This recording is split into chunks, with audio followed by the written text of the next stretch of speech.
last couple of years, we've converted the garden from in-ground plantings and raised beds to a container-only garden. So to grow potatoes, we decided to try grow bags. We purchased this 4-pack of potato grow bags from Amazon. The brand name is HomyHoo. They're made of a durable felt which should result in a breathable bag, allowing moisture to escape without the bag drying out too quickly. Each bag measures 17 inches high, has a 10-gallon capacity, and cloth handles to each side, so you should be able to move the bags while they're in use. A common feature in grow bags is this flap, called a harvest window. Depending on what type of potato you're growing, at the expected time of harvest, you should be able to open the flap and retrieve new potatoes, or check the maturity of the crop. The only way we can test the harvest window feature is to wait until the crop comes in, or doesn't. We want to fill the bags about 1/3 full, 5 to 6 inches. We're using a good potting soil with a little compost mixed in. We've added just a little bit of water to the mix, enough to make it damp. We position the bags in full sun, filled them with our mix, and now we'll add more water, wetting the soil but not soaking it. And now we can add the seed potatoes.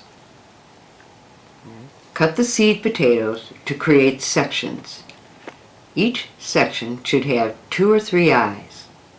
Place them cut side down, so the eyes face the sky. In the black bags, we're planting Yukon Gold.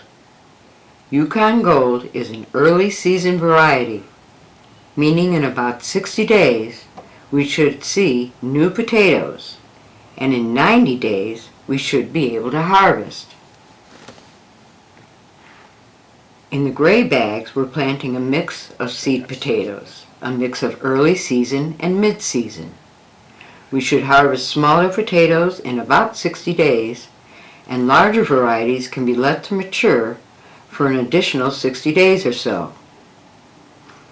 Late season potatoes take about 120 to 160 days to mature, 4 to 5 months. These varieties are larger and store well. Early and mid-season potatoes should be eaten within a few days or so of harvest. We place 5 seed potatoes in each bag, and we'll cover them with about 3 to 4 inches of soil. It's vital to prevent sunlight from reaching the seed potatoes and the growing spuds. We'll watch for the stems to come up to the soil, and when they're about 4 to 5 inches tall, we'll mound soil around each stem so only the leaves are exposed. This is called hilling. As the stems continue to grow, we'll mound the soil upwards. We've followed directions for using this product, but we won't know how well it actually works until at least 2 months' time. We'll do a follow-up video on the results. In the meantime, we wait for signs of potato plants.